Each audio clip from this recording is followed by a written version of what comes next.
Today we're going to be talking about Spider-Man 2, which is, by the way, the greatest solo superhero movie of all time. But more than that, we're going to be breaking down the real ball inside the movie. And what I mean is, yeah, it's fun, it's cool, it's great, right? It's Spider-Man, but there's so many themes and lessons to take from these movies that a lot of people just overlook, so we're going to break it down. Now, I did do this for the first movie. Go check it out if you ain't seen it. But now we're going to hit the second. The first one was about responsibility. This one's really about choice. And this whole panel I created here really encaptures the whole movie. And they quite literally are some of my favorite shots throughout the whole movie, especially the two suits. But with that being said, let's get into it. And relatability. So far, again, nobody goes through it like Peter Parker, especially in this movie, Doc. And a majority of the things that happen to him in this movie happen to him on his birthday. Now, one of the big things in this movie is that Peter pretty much doesn't like his life as Peter Parker, and he kind of blames Spider-Man, so he starts to neglect and reject that part of his life to try to make Peter's better. So again, obviously the movie opens up with him delivering his pizzas, which is what he does for work.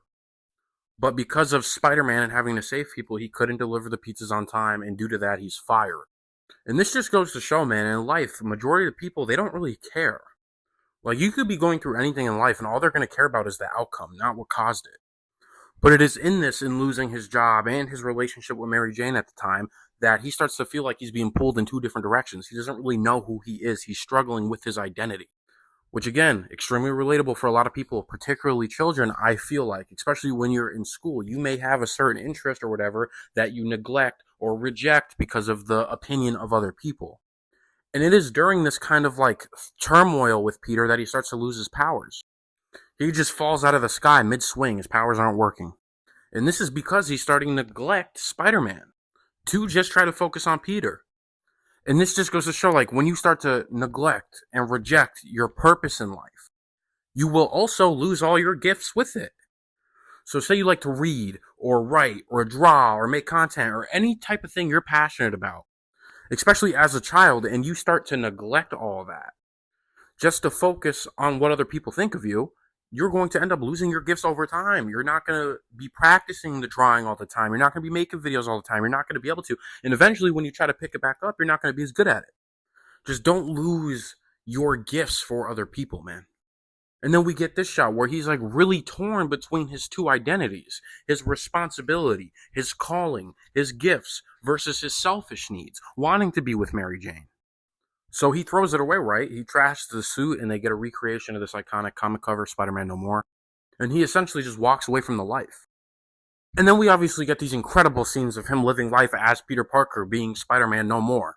And we get the music, raindrops are falling on my head, right? It's a good time. But again, it's stuff like this that speaks volumes. Listen, let me explain to you. This exact sequence happens with people in real life all the time. When you're truly passionate about something, or you understand the way you're supposed to be living, you know who your true self is, you have a purpose in life. People throw it away all the time. Whether it's out of ego to impress other people, substance abuses, lust, chasing after women, all these different things, right? And similar to Peter right here, it feels good, doesn't it? It feels good. That's why you chase it. You like the way that high feels. You like having your drinks, right? You like sleeping with different people. Like, that feels good to you, don't it? Isn't it weird how good it feels to ignore your purpose? To chase over these flesh desires? Isn't it weird how good it feels? Like him. But it's not good, Spider-Man. Wake up, the world needs you. Because then we get this scene with the building burning down. One of my favorite superhero scenes literally of all time. Where there's a burning building with a child trapped inside. And somebody was even trapped and died tragically on the fourth floor of the building. And you know why this is? Because Peter was chasing all the wrong things, all the flesh desires, all of his wants, rather than his true purpose, his responsibility. Like, this could have all been avoided if he stayed true to himself, but this is where the next theme in the movie is born, that we always have a choice. When he shows up to the burning building, there's a bunch of civilians outside, all just watching the building burn, as there would be in real life. People, especially nowadays, they just stand around, they watch all these bad things happen, they just record on their little video phones, rather than doing anything. But this is where Peter realizes he has a choice, and even though he doesn't have his powers, he's still him. And he runs in the building, and he risks his life, and he saves the little girl. And there's so much inspiration to be taken away from this, because no matter what you see, what events are going on around you, you need to speak up.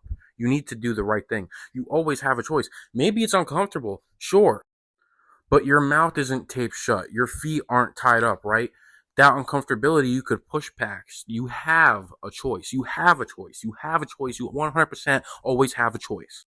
And then we get this fire speech by Aunt May throughout the movie too. I believe there's a hero in all of us that keeps us honest, gives us strength, makes us noble, and finally allows us to die with pride, even though sometimes we have to be steady. We have to give up the things we want most, even our dreams. Come on. One, this is facts. We all have a hero in all of us. We all have a choice. We all have that urge to do the right thing. And you can. And sometimes you have to sacrifice the things you want most in order to make this happen. Stop worrying about the cool kids. Do you. Let go of the idea of being with that girl who doesn't give a fuck about you. Do you. Shine bright. Radiate. And that's exactly what happens and what had to happen. Peter finally meets with the girl of his dreams and he tells her to her face, I got ahead of myself. We can't be together. He understands his true calling. He had to let go of these fleshly desires in order to find his true self again, to find his true purpose again. And just like that, in the moment, in real time, he gets his powers back.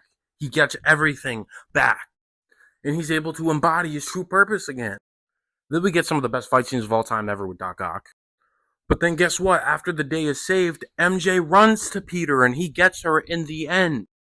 Showing, even if it feels like you're having a hard time, even if it does, all you have to do is endure. If you're on your right path, doing the right thing, exploring and expressing and radiating your true purpose, you will be rewarded. You will be rewarded. Peter got the girl. So if you ever feel like this, I highly recommend you watch this movie. I think everybody should watch this movie because we always have a choice and you will always be rewarded for doing the right thing. But with that being said, I'm really enjoying this. I think I'm going to make it a new series just breaking down the ball of all the movies I love. I did Spider-Man 1, now Spider-Man 2, so you know Spider-Man 3 is on the way, alright? So don't forget to hit the follow button for more videos like these, and I will catch you in the next one.